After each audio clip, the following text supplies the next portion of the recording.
छत्तीसगढ़ में 2 चरणों में चुनाव होने जा रहे हैं। पहले चरण का चुनाव 7 नवंबर को होने जा रहा है, जिसमें 20 विधानसभा सीटों पर मतदान होगा। वहीं दूसरे चरण का मतदान 17 नवंबर को होगा, जिसमें 70 विधानसभा सीटों पर वोट डाले जाएंगे। चुनाव को देखते हुए बीजेपी ने 40 बड़े चेहरों के साथ स्टार प्रचारकों की सूची जारी की है, जिसे लेकर सियासी तकरार भी शुरू हो चुकी है। देखिए इस रिपोर्ट में। छत्तीसगढ़ के विधानसभा चुनाव को लेकर बीजेपी ने अपने स्टार प्रचारकों की सूची जारी की है।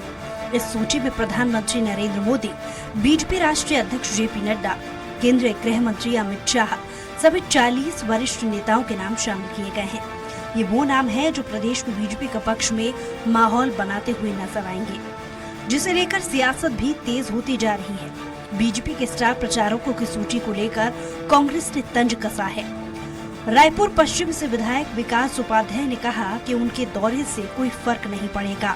बीजेपी के बड़े नेता इससे पहले भी कर्नाटक, हिमाचल गए थे। जनता से इन्होंने बड़े बड़े वादे किए, जिसे पूरा नहीं कर पाए। बीजेपी को छत्तीसगढ़ की जनता ने 15 साल तक अवसर दिया था।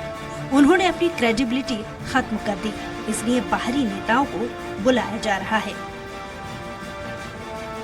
छत्तीसगढ़ विधानसभा चुनाव को लेकर एक तरफ बीजेपी ने स्टार प्रचारकों की सूची जारी कर दी है, तो वहीं दूसरी ओर कांग्रेस की ओर से स्टार प्रचारकों की सूची का इंतजार है। कहा जा रहा है कि कांग्रेस के स्टार प्रचारकों की सूची में भी 40 नाम देखने को मिलेंगे, जिसमें कांग्रेस राष्ट्रीय अध्यक्ष मल्लिकार्जुन खड़गे, सोनिया गांधी, राहुल गांधी, प्रियंका गांधी, अधीर रंजन चौधरी, अजय माकन समेत कई नामों को जगह मिल सकती है। वहीं बीजेपी के स्टार प्रचारकों की सूची को लेकर कांग्रेस के बयानों पर पूर्व मंत्री राजेश मूणत ने पलटवार किया है। राजेश मूणत ने कहा, बीजेपी का कार्यकर्ता ही नेता है, अपने कार्यकर्ता के लिए वोट मांगने निकलेगा और अपनी बात रखेगा।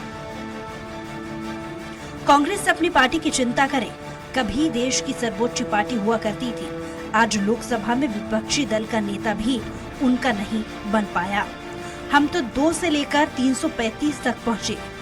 गांधी परिवार को छोड़कर कौन कौन नेता है और कौन नेता छत्तीसगढ़ आ रहा है, जरा उस पर विचार करें। छत्तीसगढ़ में चुनाव को देखते हुए राष्ट्रीय स्तर के नेता प्रचार करने के लिए प्रदेश के दौरे पर पहुंचेंगे, जहां सभी नेता अपने प्रत्याशियों के पक्ष में वोट की अपील करते नजर आएंगे।